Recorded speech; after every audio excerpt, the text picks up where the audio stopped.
Hey yo, step into the life, though it might be suicide. That's between you and I. You and I verse all in the universe. Some choose blue sky, some choose a hearse. Who was first? Was it man or the mothership? Now say damn, lads on some other shit. Hey yo, LAZ, man, hit me if you need that music promo. If you trying to break an artist and make an artist famous, I could do that on this channel. Holla at me for that business. Hit me up at Real Saint Laz on Instagram, you heard? If you want to hear the rest of this song that's playing in the beginning, I'm going to leave a link in the comments and in the description for you to click on, you heard? Hey yo, shout out to the bro Trac. You heard a few from Westchester getting them comments. Let me know what part, what town, what hood in Westchester you repping, you heard? Shout out to the whole Harlem too. Comment gang, I need y'all to tear this up. Truck gang, what's poppin'? If you out there pushing that 18-wheeler or any type of work vehicle and you tuned into the channel, I know y'all deep out there. You heard? Tap in those comments. Let me know you rapping. Broadcasted live from New York City. It's the hottest channel on these YouTube streets. The best jail stories and hood stories are here. Make sure you subscribe today. LAZ.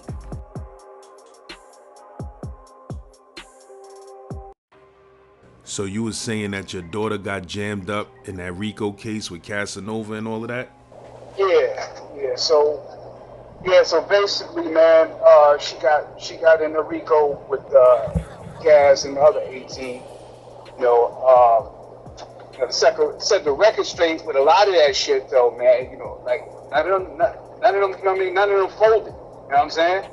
As harsh as this judge was, they knew they was getting hit it. Like, you know what I'm saying? None of them folded. You know what I mean?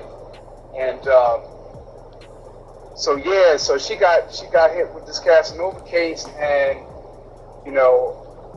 on the Rico, once you take your plea, you start to go with your lawyer, what you're gonna cop out to. You know what I mean? It can be the Rico itself, it can be other charges on there. So, she basically had a charge with the crack. A certain amount of crack or what have you. And so she copped out to the crack, and she copped out to, she had some PP loan, that PPP loan shit, you know what I mean? And they had hit her with that. They gave her 2 years just for that. And they were supposed to give her 10 for the crack. So before you get sentenced in the feds, you go for a pre-sentence report. And it's like, you do your pre-sentence report, they will basically go through your life and, your criminal history and all this other stuff. And they'll recommend to the judge exactly how much time they think that you should have. You know what I mean? So they gave her a minimum of 12 because of her guidelines. She had some little bullshit that she got into, when she was a little younger. So they said, okay, well, we recommend minimum of 12. So when they recommended that minimum of 12, we was like, all right, well, we'll handle this. But what we keep hoping on to this day is, with the crack laws are still going on. You get more time for crack than you do coke. If she was to get that time for the coke, it would be, I don't even think it would have been 50 months. You know what I mean? But because it was crack, it brought her guidelines up even higher. So when she went for sentencing, now it's up to the judge to even go even higher, unless she cooperated, what they call a 5K1, which she didn't do. That's the only way he can go lower. So the only way they go lower is if you cooperate. If you don't cooperate, then you gotta, then you gotta, deal with the guidelines and whatever. So her mandatory minimum is the lowest that you can go to was at 12. You know what I mean? And that sounds crazy, it's my young girl, and 12 is the best we can look at. Okay, she still got a life, and we still got time to still fight this crack law. And but the judge had other plans. This is a Trump appointed judge And I don't know how many other cases he had before that, but he definitely was trying to make an example out of Brother Stone with this. So he basically went out of his way, gave my daughter 19 and a half years. You know, people talk about now. You know, Casanova got 15. He got 15, which he should be kind of lucky with this judge, because this judge was not playing. I thought he was going to really get hit, because, you know what I mean, they got that shooting, and they got that robbery they put on him, and then, you know, that weed. That's what he got to. There's certain things in his thing that he got to. But yeah, man. So she basically is getting hit 19 and a half years, and for crack and some PPP loan shit that got 2 years. You know. So right now, you know, we're just trying to fight this law, man. You know, it's called an Equal Act, and they got Cory Booker, they got Hakeem Jeffries, they got a lot of Republicans on board with this, you know, and this law was the one that Joe Biden and this is even time. This Clinton, we talk all this good shit about Clinton, but Clinton was actually the one that put these laws in effect with the help of Joe Biden. Now, when Joe Biden had was running for office this time, he said that he made a mistake, because they know it's only black and brown people. Like 85 to 90% of the people that's locked up for crack is nothing but black and Hispanic people. They know this. The statistics show it itself. So now, you know, there's an organization I'm with called Families Against Mandatory Minimums. And we're just out here right now just trying to fight this crack law, you know, and it's called the Equal Act. And thing about right now, like, we gotta, you know what I'm saying, I'm trying to hold this man accountable. I'm waiting for him to start doing some town hall meetings and stuff, and like, yo, actually, he did nothing since he's been on office as far as criminal reform. You know, we don't hear nothing about no criminal reform. We hear about all this other dumb shit going on, but we don't hear about no fucking criminal reform. None of it, you know what I mean? And I voted for him, so it's not like I'm going on some Republicans. It's not like that, you know what I mean? But it said that fucking Trump did more than this dude did, than he did, you feel me? So, yeah, so basically that's where we at right now. Yeah. My daughter's, yeah. I thought them old barbaric laws was disbanded already. Like, they still giving people crazy time just because it was crack. That shit is the most racist law ever created.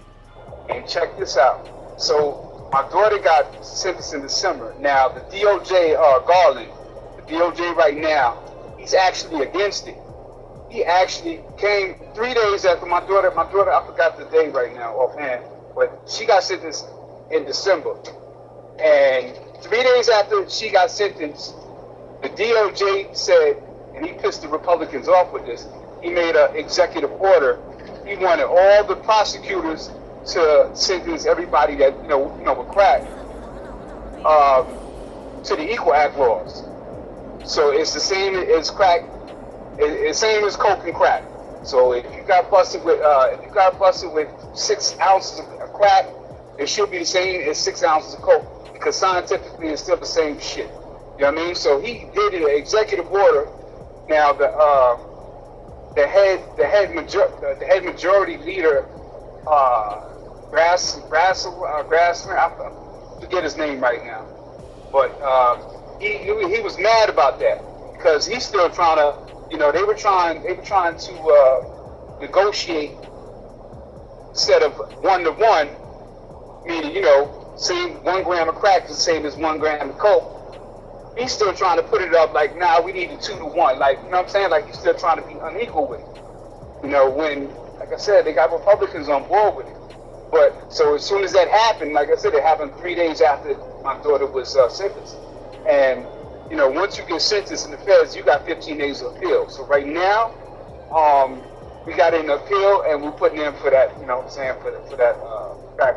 I mean, like I ain't gonna hold you that fast. Like, I was fucked. This is my baby girl. You know what I mean? Like, she fucked up. She know that. You know what I mean? You know what I'm saying? She went to the dark side, but we all do dumb shit. She ain't kill nobody. You know what I mean? Like, come on, man. I'm 19 fucking.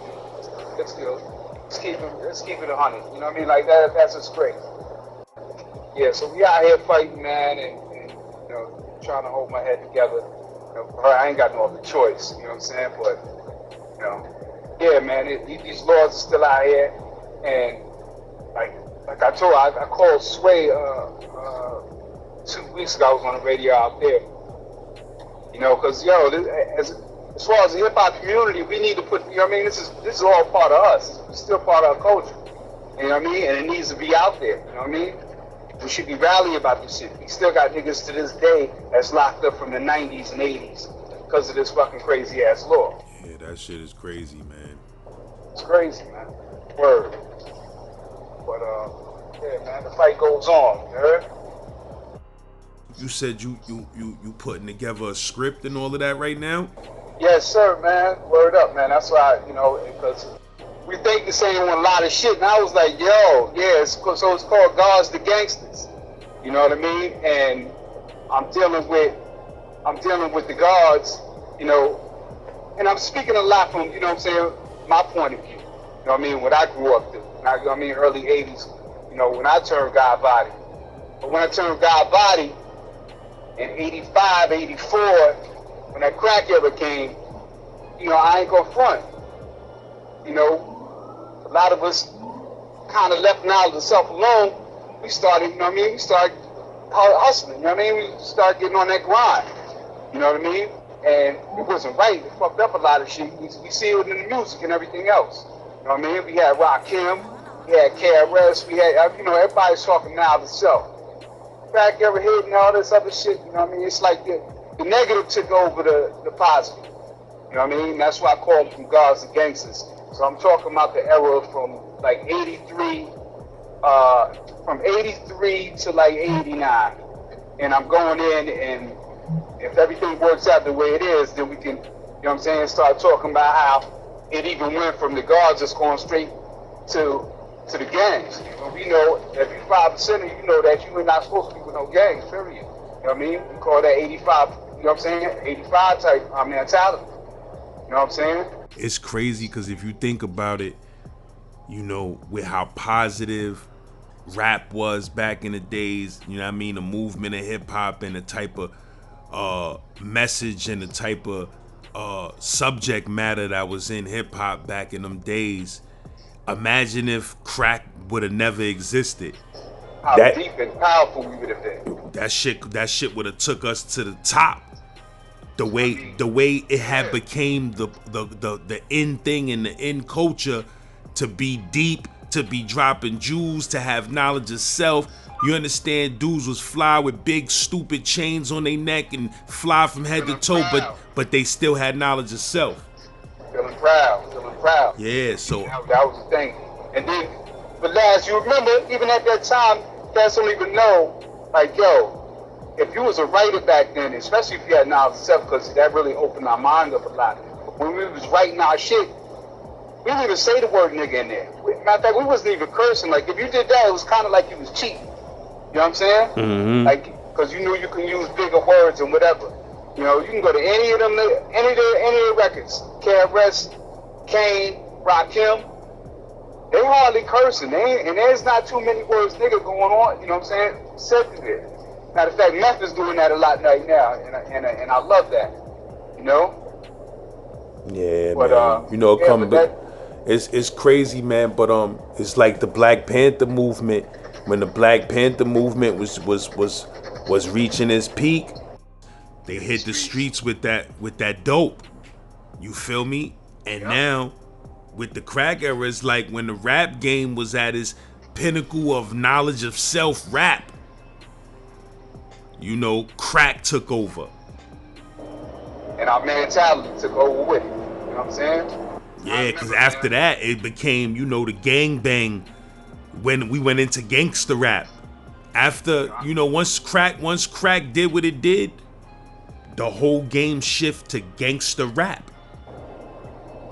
Yo, I ain't gonna hold you guys. I was in Fort Dix. I did a 5-year stint in the feds. So I was in Fort Dix, on both sides, whatever.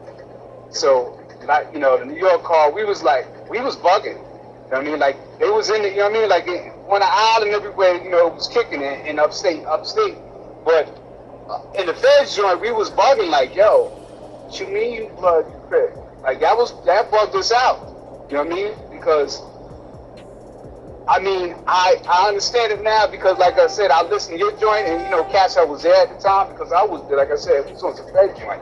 You know what I mean? We was still on some cruise shit. A lot of the cats was there, you know. But we was like, yo, how did you switch over like that? You know what I mean? Like, you know, and plus we was from New York. Like, we originators with anything. You know what I mean? And that just gave them, you know what I mean? Like, I hear a lot of cats from, you know, from Cali, like, yo, you know, we using they shit. I'm like, yo, we always original. You know what I'm saying? We always been original, regardless. You know what I mean? With this hip hop and everything else.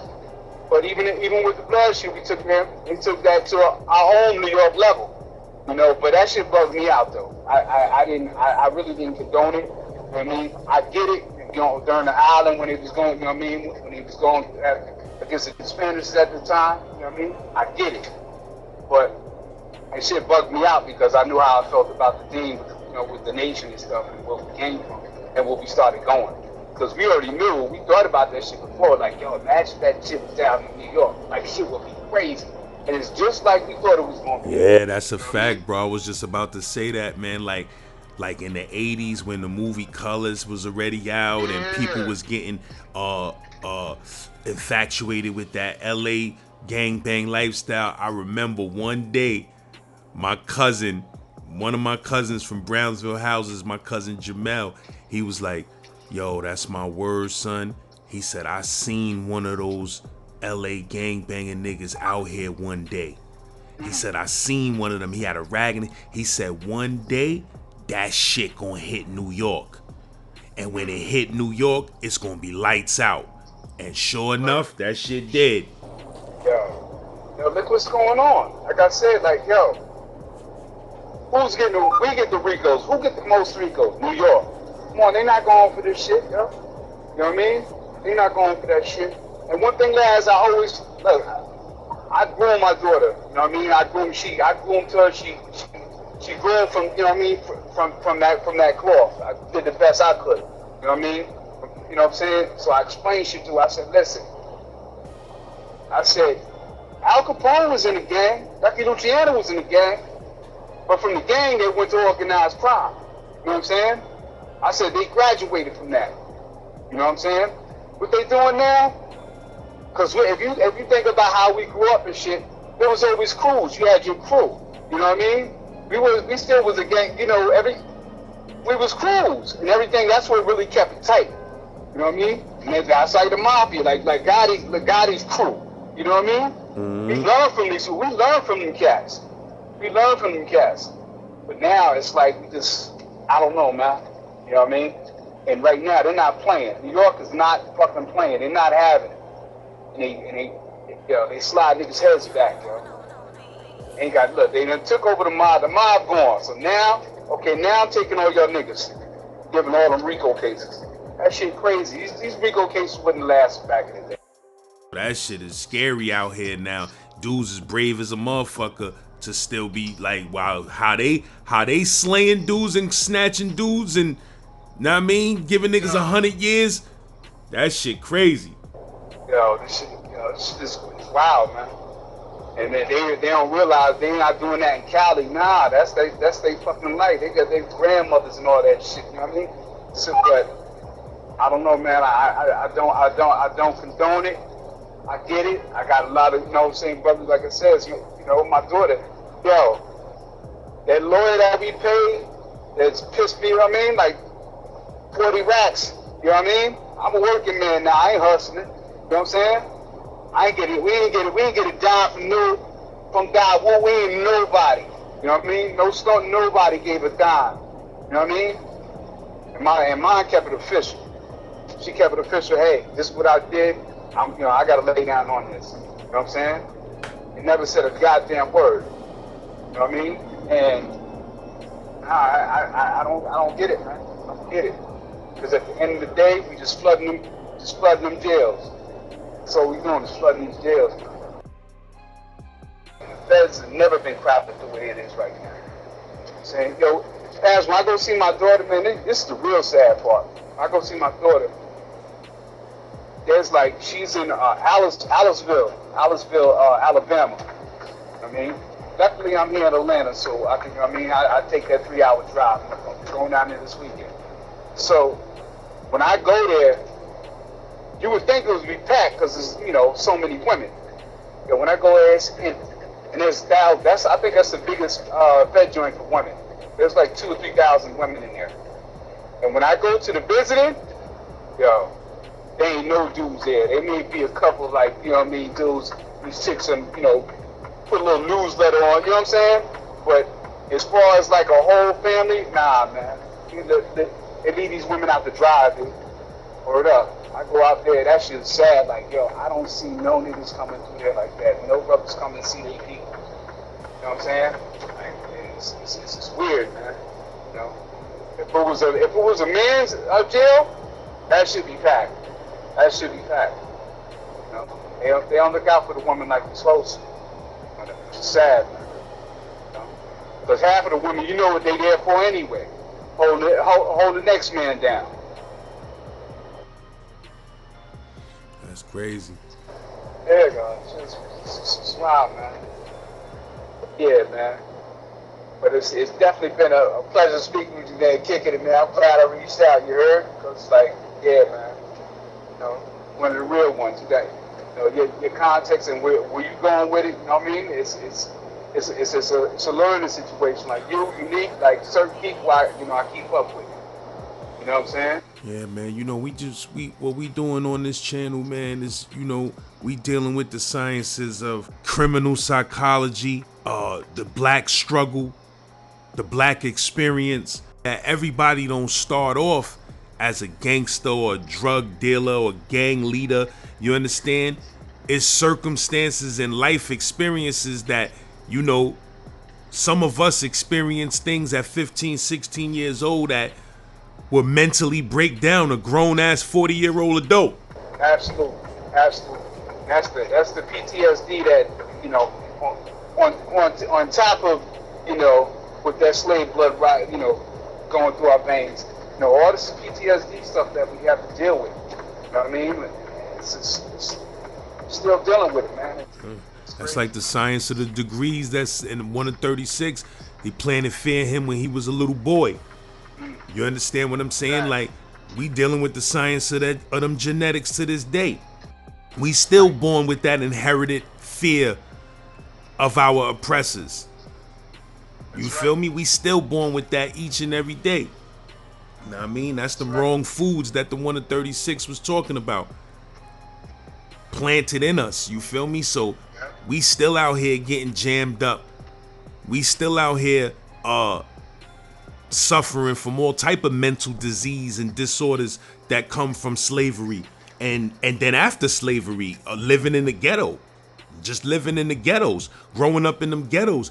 All of that shit is in our genetics too. Our parents, their parents, we all was living in the ghetto. Yeah.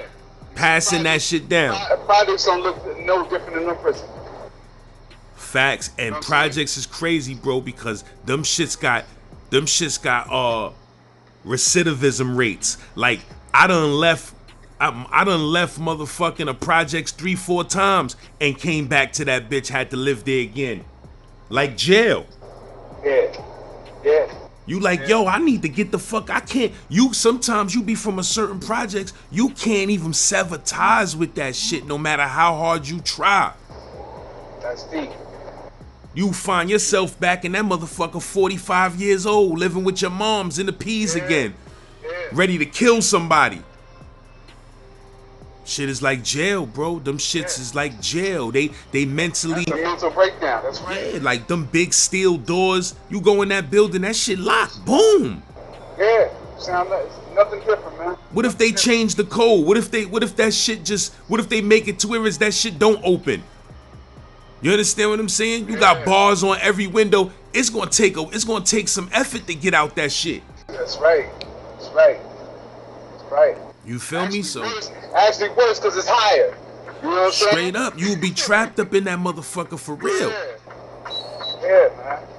So it's Straight important, up. man. So it's like, yeah, man, this shit is crazy, bro. But you know, we just out here striving. Like this channel shit be having me paranoid, bro. I be paranoid. Like I don't want these niggas to start targeting me because I'm putting a little message out into the street.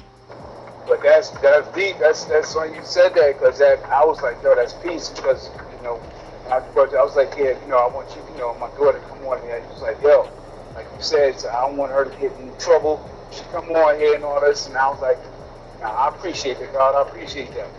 But at the same time, I know the main thing is this equal act and what we putting out there. You know what I mean? And we ain't glorifying nothing else. We going on these draconian laws that they still pushing on us. Yeah, I really thought that crack law had been dismantled or somewhat reduced or something like that, because that shit is just silly shit, bro. You understand what I'm saying? It's silly shit, and scientifically it is not anything different. You feel what I'm saying? And motherfuckers shouldn't have to sit there and do a bunch of extra time just because of some shit some law that was made in the 80s. This is another thing, I was telling somebody, I said, first of all, like, they really give a fuck. First of all, you do one sale, right? Like, she did one sale and shit. You sell an ounce, right? Okay. You sell some more, or whatever. But in the meanwhile, if somebody's breaking the law and some of that shit, and you're able to stop it right then, you know what I'm saying? You're able to stop it right there. I can understand somebody, you got knocked, you sold an ounce, or, you know what I mean? With that ounce, okay, I got to stop him, I got to take this off the street now. No, I'm not doing that. I'm going to build it up so I can get you life. And on top of that, I don't care about who you sell the shit to. You know what I'm saying? So now you still letting the community fuck up because you want this person to go down. Do you understand what I'm saying? So it's as long as it's fucked up, man, we know that. They don't care about us, man, and we just got to, use our voice, man, like I said. All this other bullshit, man, cats, you know what I'm saying? Cats is going at each other. That's our main problem. You already know that. It's a divide and conquer thing. Yeah, some of these niggas be plants in my eyes. Like, you feel me? Like, some of these YouTubers that be hating and trying to throw niggas off, some of these niggas might be agents, man. You heard? Yeah. Niggas, some of these niggas may be compromised. Niggas done.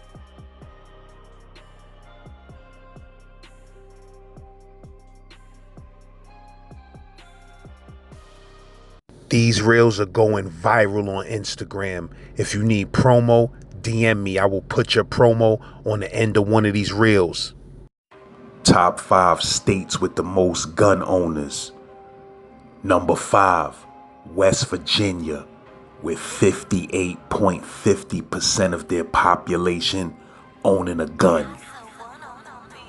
Number 4, Idaho, with 60.10% of their population owning a firearm.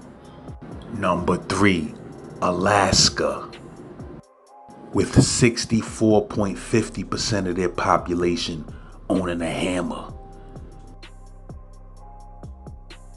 Number 2, Wyoming, with 66.20% of their population armed up. And number 1, Montana, with 66.30% of their population gripped up. And just in case you out there wondering, New York is somewhere like 46th on the list, with only 19.90% of their population owning scats. Legally, that is.